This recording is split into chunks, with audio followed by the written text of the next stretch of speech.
Alright, I have a 2014 Dodge Power Wagon, which is the 2500, and I currently have the ABS warning light on, and the traction control has come on.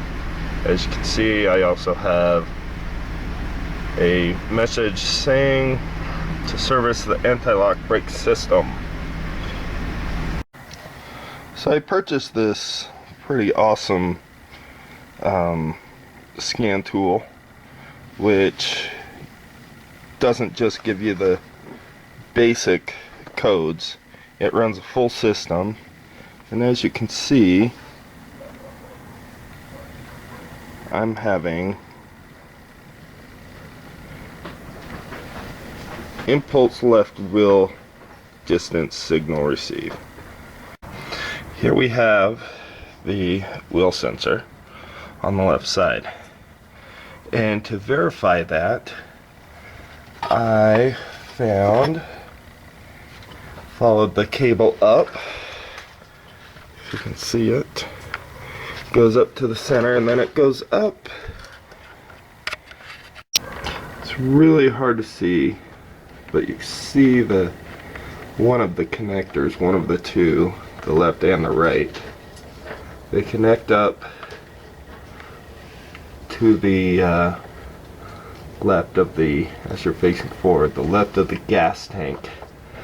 And so I unplugged one and verified that I was using an ohm meter, that I was getting that it was completely open and I was getting no resistance. Went to AutoZone and purchased a new sensor. Now for the rear, there's no difference between the driver's and the passenger side. Both sensors are the same. The only difference on the OEM part is that the clip is a different color. And so here I go. I will connect it. So I removed the 8mm bolt, and then I'm sure a flathead screwdriver would help to get this out. I'm not too concerned about it because it is faulty, but as you can see, that appears to be broken. Alright, so I found out how this broke. Now, it's important, if you have it in low and the locker's on, that you ensure that your park brake is not set, or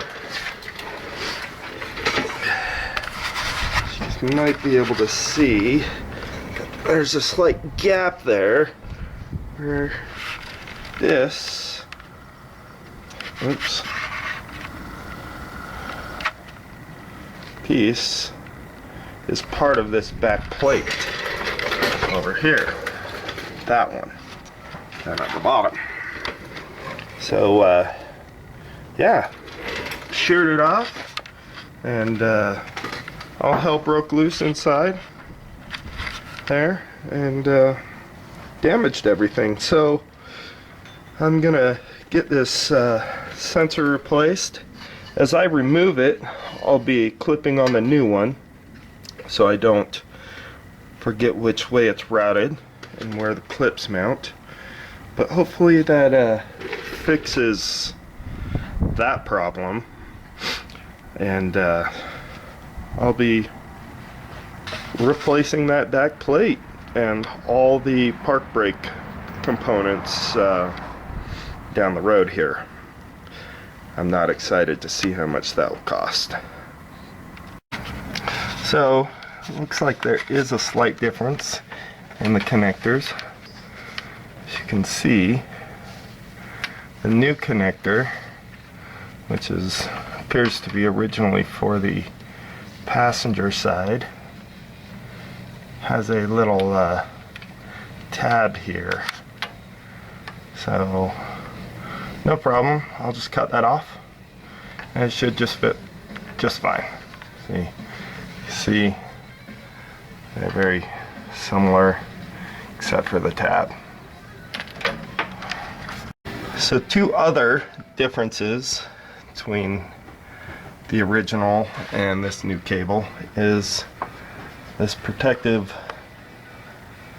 sleeve was on the old one, new one didn't have it, and you'll definitely want it due to this nut being here and it possibly rubbing on there. So I just cut the old one off, put on the new one.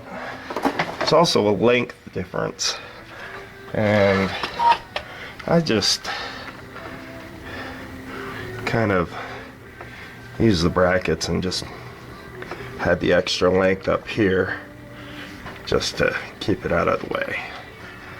But that's about it. Hopefully I'll get that new nut in there, or the bolt in there, and get everything put back on.